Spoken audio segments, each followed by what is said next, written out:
아브라함이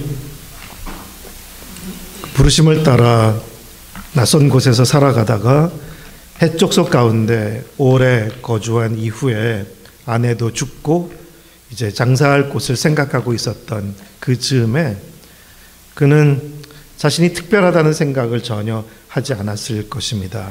그런데 그 매장할 곳을 찾는 아브라함에게 햇사람들이 말하기를 당신은 하나님께서 여호와께서 우리 가운데 보내신 방백이라고 그렇게 말했습니다.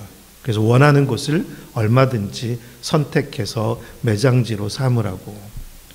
어쩌면 아브라함을 보면서 햇사람들은 그들 가운데 찾아온 어떤 외지인 나그네가 뭔가 우리와 다른데 그가 하나님의 사람으로 여겨졌던 것 같습니다. 하나님의 사람. 나는 어떤 사람인가? 또 나는 사람들에게 어떤 사람으로 나타나고 또 어떤 사람으로 평가되고 있나? 그런 질문을 해봅니다. 이제 지금 이미 대선이 시작됐고 내일 모레면 모든 것이 마무리가 될 텐데 너무나 시끄럽고 또 논쟁이 많습니다. 논쟁과 다툼, 시비와 실망과 분노, 비방이 곳곳에서 커지고 있습니다. 아마 대선이 끝나도 모두의 마음이 하나로 모아지기란 결코 쉽지 않을 것 같고 계속 시끄러운 상황 속에서 우리나라는 시간을 보내게 될 것 같습니다. 너무도 서로를 미워하는 그런 마음이 큰 곳입니다. 가만히 생각해 보면 사람에 대한 평가가 참 무서운 세상이라는 생각도 듭니다.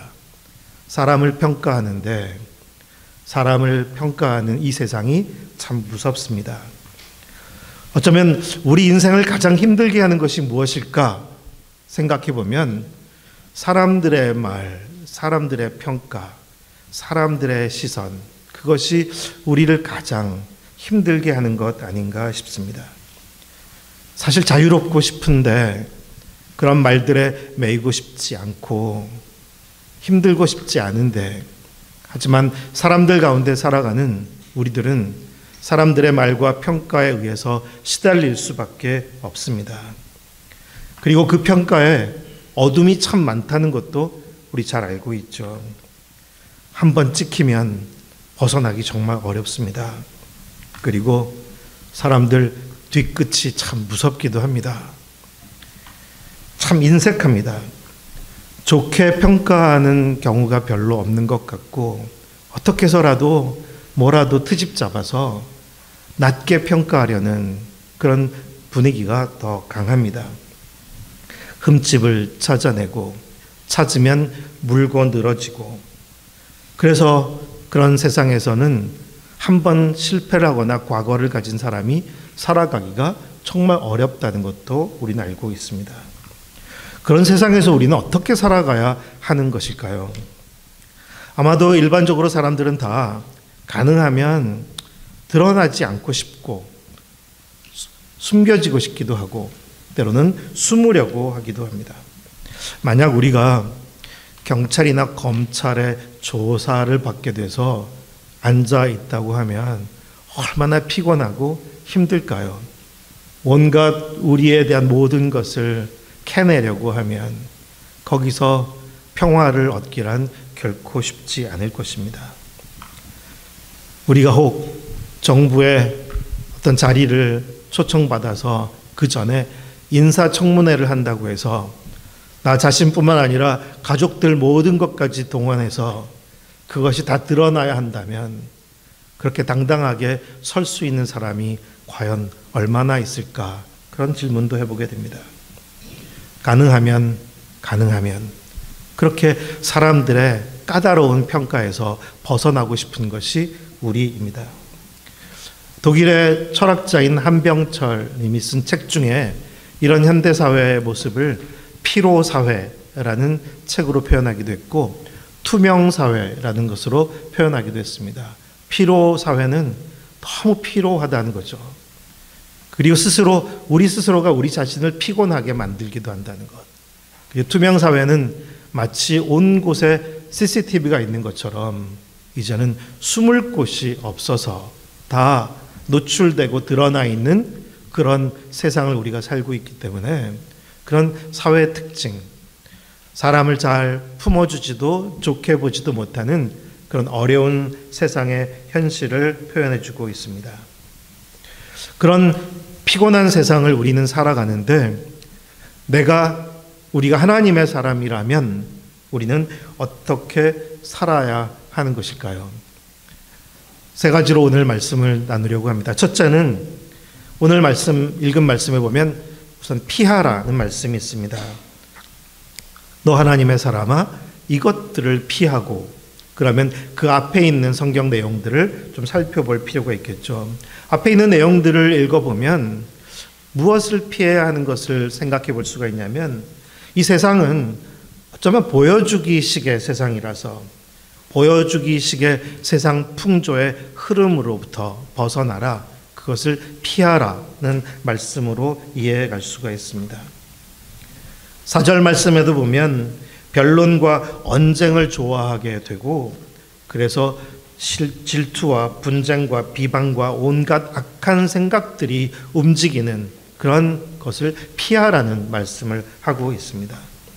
우리는 경쟁 세상을 살아가고 비교하고 계속 승부를 걸어야 하는 그 세상에서 그래서 우리도 모르게 언쟁에 휩쓰기도 하고 또 변론하게 되기도 하는 거죠.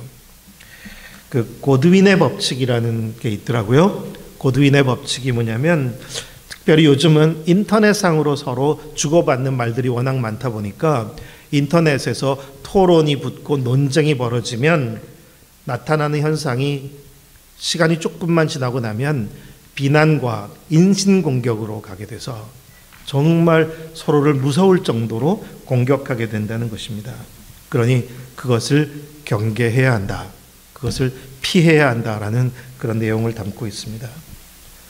또 오늘 말씀 앞에 있는 5절 말씀도 보게 되면 우리의 마음이 이 세상 속에서 어두워지기 시작하게 되면 우리의 경건이라는 것도 우리의 신앙생활, 경건생활도 이익의 도구가 되기 참 쉽다는 것을, 그래서 다툼에 휩쓸리게 된다는 것을 말씀해 주고 있기도 합니다. 우리는 목사라는 사람이 광장에서 하나님을 들먹이며 수많은 사람들을 선동하고 거기서 사실은 그가 많은 자신의 이익을 챙기고 돈을 모으고 있다는 것도 우리 보면서 참 슬프고 또 화가 나기도 합니다. 어쩌면 정말 사기와도 같은 것인데 그럼에도 불구하고 여전히 당당하게 외치는, 아마도 그런 흐름에 있는 경건은 자기의 이익을 위한 경건밖에는 되지 않을 것입니다.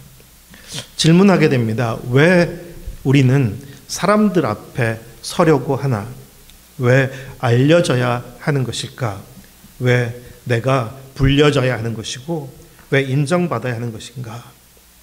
사람 앞에서 살아가려는 세상 흐름, 그것을 피해야 한다. 하나님의 사람이라면 사람 앞에서 살아가는 세상 풍조를 피하라는 것입니다. 주님은 우리를 부르실 때 우리를 정말 자유롭도록 부르셨습니다. 우리가 충분하다는 것, 하나님 앞에 있는 것으로 충분하다는 것, 그러니 사람들 앞에 있는 것이 아니기에 숨을 것도 없고 숨겨야 할 것도 없다는 것.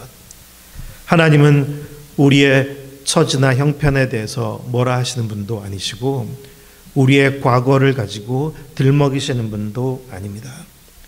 하나님은 다른 사람과 어떤 사람을 비교하시는 분도 아닙니다. 하나님은 하나님의 사람으로 우리가 비교하지도 않기 바라시고 주눅들지도 않기 바라십니다. 우리 포샤가 우리 집에 와서 이런저런 얘기를 할 때 참 아프게 들은 얘기 중에 하나는 아프리카에서는, 특히 남아프리카에서는 워낙 흑백 차별이 뚜렷한 나라이고 전혀 상상하지 못할 정도로 아무리 중고등학교, 대학 학교를 다녀도 백인들이 다니는 학교와 흑인들이 다니는 학교는 따로따로라서 그리고 흑인들은, 특히 흑인 여자아이는 뭘 배워서는 안 되는, 그래서 늘 자신을 생각할 때 I am nothing, 나는 아무것도 아니다, 그런 생각을 참 많이 갖고 자라왔다고 합니다.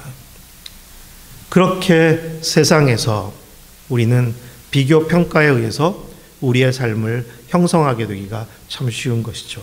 하지만 하나님은 그런 우리들을 하나님께로 부르셔서 너 하나님의 사람아, 우리를 다르게 살게 하십니다. 우리가 다르게 산다는 것은 하나님 앞에 있으면 충분하다, 그것이 바로 경건이고 그것이 바로 겸손입니다. 하나님 앞에서의 겸손이면 충분하다는 것. 보여주기 세상에서 또 사람들을 망가뜨리는 가장 큰 영향력 있는 것이 있다면 돈, 파워 같은 것이죠. 돈과 파워가 힘이 있기 때문에 사람들은 그것을 모으려고 하고 늘리려고 합니다. 앞에 있었던 구절들 중에 6절과 7, 8절의 말씀을 보게 되면 자족하는 마음에 대해서 또 강조하고 있습니다. 자족하는 마음이 있을 때에는 경건은 유익이 된다고. 하지만 세상의 흐름 속에 있을 때는 경건이 오히려 자기 이익의 도구가 될 뿐이라는 것을 우리는 대조적으로 보게 됩니다.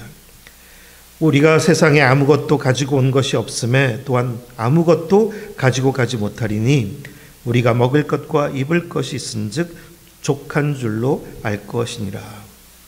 그리고 부자가 되려는 사람들은 시험과 올무, 여러 가지 어리석고 해로운 욕심에 떨어지게 되고 파멸과 멸망에 빠지게 된다는 것. 그래서 돈을 사랑하는 것이 일만악의 뿌리라고 말씀하는 구절이 앞에 나와 있었던 거죠. 이런 것으로부터 피하라. 그런 것으로부터 피하라. 너 하나님의 사람아. 그 흐름으로부터 벗어나라고 권면하고 있습니다. 하나님의 사람이 우리는 되고 싶습니다. 하나님의 사람이 되고 싶다면 사람에게서 인정받으려는 마음을 버리고 거기서 피해야 할 것입니다. 두 번째는 따르라라는 이제 표현이 있죠. 의와 경건과 믿음과 사랑과 인내와 온유를 따르라. 지금 치열한 대선 구도에서 양쪽 정당, 아니 모든 정당이 마찬가지이기도 하겠지만은 정권, 권력을 얻고자 합니다. 그것을 얻기 위해서 모든 에너지를 동원하는 것이죠. 사람들이 그런 것을 갖게 되면 할 수 있는 일이 많아지게 되는 것이고, 그래서 얻게 되는 세상 영광 모두가 부러워하기 때문에 또 추구하게 됩니다. 하지만 그렇게 우리가 세상에서 얻으려고 하는 것을 우리도 얻고 그 방향으로 따르고 추구해 간다면 우리가 반드시 겪게 되는 것은 우리의 소중한 인간관계들이 훼손되고 파괴된다는 것입니다. 그리고 그 어둠을 후손들에게까지 물려주게 되는 것이죠. 하나님의 사람은 어떤 사람일까요? 하나님의 사람은 보이지 않는 것, 더 중요한 가치와 방향을 알고 그것을 추구하고 따르는 사람입니다. 그것은 다름 아닌 다른 사람들과의 관계에 대한 것이고 하나님의 성품과 관련된 것입니다. 의와 경건과 믿음과 사랑과 인내와 온유를 따르라. 참된 경건은 성품입니다. 결코 어떤 직책이나 직분이 아니고 역할이 아닙니다. 사실 우리 그리스도인들도 세상 속에서 살다 보니 특히 우리 문화권 안에서도 벼슬이라는 것이 너무 중요한 문화다 보니 교회에서의 역할과 직분도 벼슬로 여기는 경향이 적지 않기도 하죠. 생각보다 한국 크리스천들은 다른 세계 어디 그리스도인들보다 목회자 비율이 높습니다. 그러니까 목사라는 타이틀을 가진 사람이 많다는 거죠. 큰 교회 안에도 보면 목사가 된 사람들이 생각보다 많아요. 목회를 하지 않아도 타이틀은 가진 사람들이 또 생각보다 많이 있습니다. 그리고 꼭 목사는 아니더라도 선교사라는 호칭, 장로, 권사, 호칭 이런 것들이 다 벼슬로 여겨지는 측면이 있기 때문에 그것을 가졌느냐 갖지 않았느냐에 따라 어떤 차이가 있다고 생각되게 됩니다. 제가 교회에서 저희를 찾아와서 이야기를 하는 분들의 이야기도 들어보면 그렇게 교회에서 벼슬을 가진 분들 때문에 상처받은 이야기들을 또 많이 듣게 되기도 합니다. 또 선교사들의 이야기도 들어보면 목사 선교사들이 목사가 아닌 선교사들을 또 참 힘들게 하는 이야기도 많이 듣게 됩니다.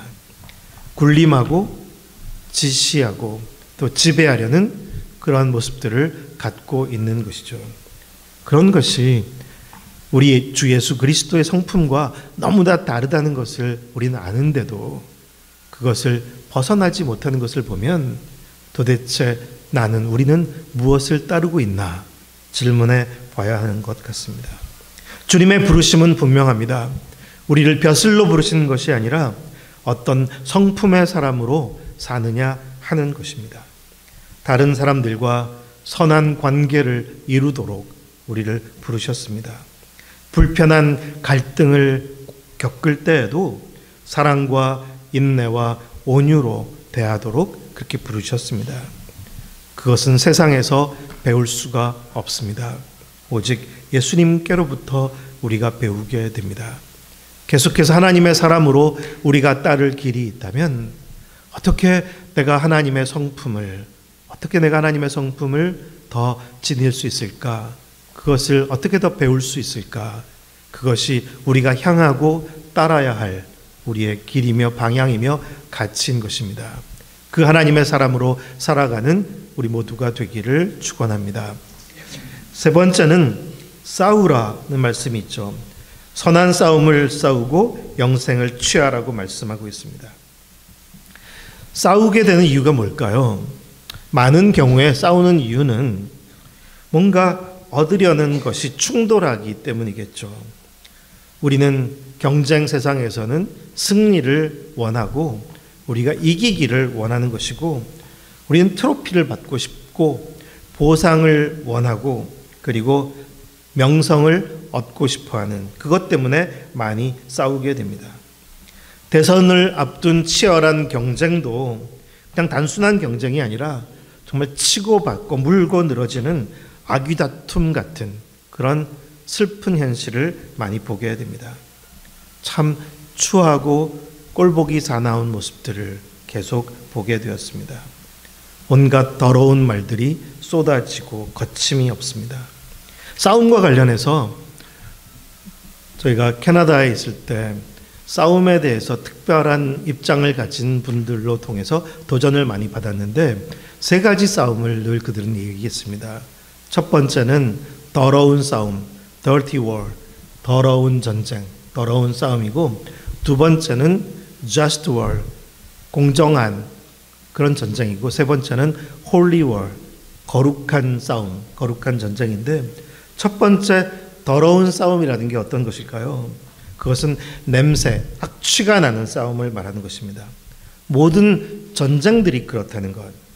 지금도 계속되는 러시아와 우크라이나의 싸움, 그리고 가자 지구에서 시작된 이스라엘과 하마스, 그런 계속되는 싸움, 그런 실제 전쟁 지역에서 얼마나 무서운 일들이 벌어지고 있으며 거기서 겪었던 고통을 가진 사람들의 트라우마는 얼마나 오래 갈 것이며 그 후손들은 무엇을 또 배우게 될 것인지 악취를 남기는 더러운 싸움에 불과하다는 것.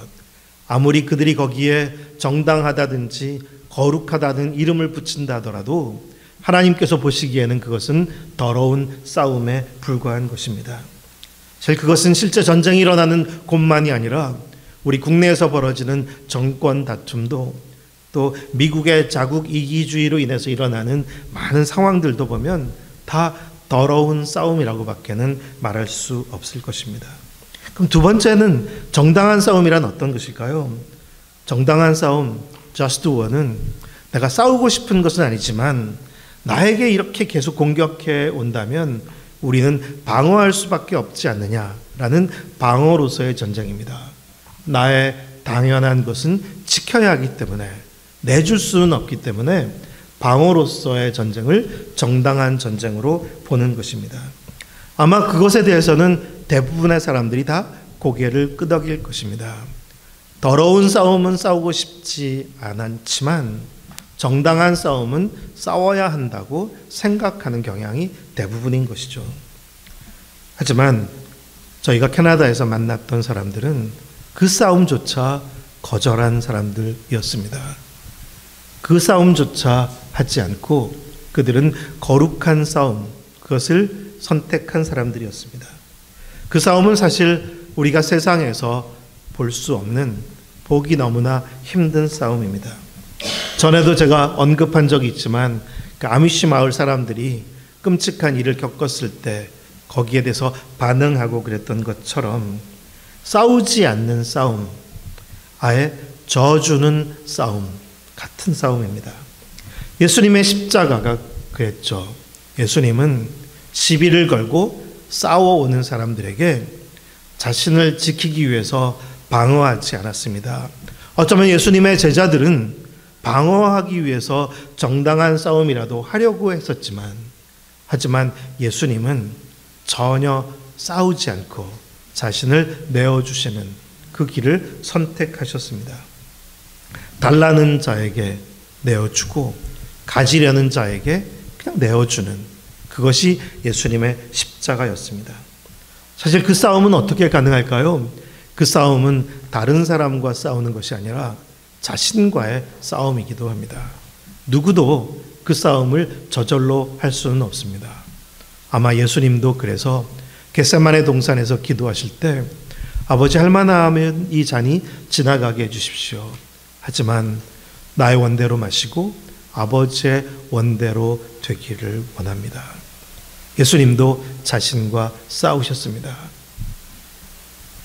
기도하면서 피땀이 흐를 만큼 치열하게 자신과 싸우면서 어쩌면 인간의 몸을 입기도 했기 때문에 방어로서의 싸움도 피하고 싶은 마음도 있겠지만, 그럼에도 불구하고 하나님의 거룩하신 뜻을 따라서 당신의 몸을 내어주는, 오직 자신과만 싸운 그런 거룩한 싸움을 하셨습니다. 그 싸움은, 그 거룩한 싸움은 누구에게도 상처를 입히지 않습니다. 오히려 죽음으로써, 희생으로써 오히려 가해자들을 부끄럽게 하고 두렵게 하는 그런 싸움이었습니다. 우리가 사랑하는 예수님, 참 하나님의 사람이었습니다. 예수님은 세상 한복판의 수많은 사람들 가운데 사셨지만 사람들의 말이나 평가에 전혀 영향받지 않으셨고, 그 길에서 비켜나, 그것을 피하고 비켜나 서 계셨습니다. 그리고 예수님도 이 땅을 사실 때 추구하고 따른 방향과 길이 있었는데, 그것은 오직 하나님 아버지의 말씀과 그 성품을 따라서 살아가신 것입니다. 다른 어떤 것도 세상에서 추구하시는 것이 아니라 오직 아버지의 뜻이 이 땅에 이루어지기를 바라고 아버지의 성품이 주님을 통해 이 땅에 나타내기를 소망하며 그 길을 따르신 것입니다. 그리고 예수님, 오직 선한 싸움, 누구와도 싸우지 않고 자신과 싸우신 그런 거룩한 싸움으로 사셨습니다. 너 하나님의 사람아, 오늘 말씀을 통해서 우리도 이 세상의 사람들 가운데 살아가지만 하나님의 사람으로 살아가는 우리 모두가 되기를 축복합니다. 우리 좌우에 있는 분들에게 이렇게 격려하죠. 당신은 하나님의 사람입니다. 기도하겠습니다. 하나님 아버지, 저희를 구별하여 세우셔서 하나님의 자녀 삼으시고 하나님의 사람이라 불러주시니 감사합니다. 주님, 저희가 하나님의 사람임을 기억하고 세상의 수많은 사람들 가운데 섞여 살아가지만 우리의 그 정체성과 소명을 한순간도 잊지 않게 하여 주시옵소서. 세상의 풍조와 흐름으로부터 피하여 서 있을 수 있는 그런 깨어있음을 주시고, 또 우리가 따라야 할 것은 오직 주님의 성품인 것도 잊지 않게 하여 주시옵소서. 싸움이 많은 세상 속에서 거룩한 싸움을 통해 선한 싸움을 싸워내는 우리 모두 되게 하여 주시옵소서. 하나님의 사람으로 나타나도록 저희 공동체를 복되게 하여 주시옵소서. 예수님의 이름으로 기도드립니다. 아멘.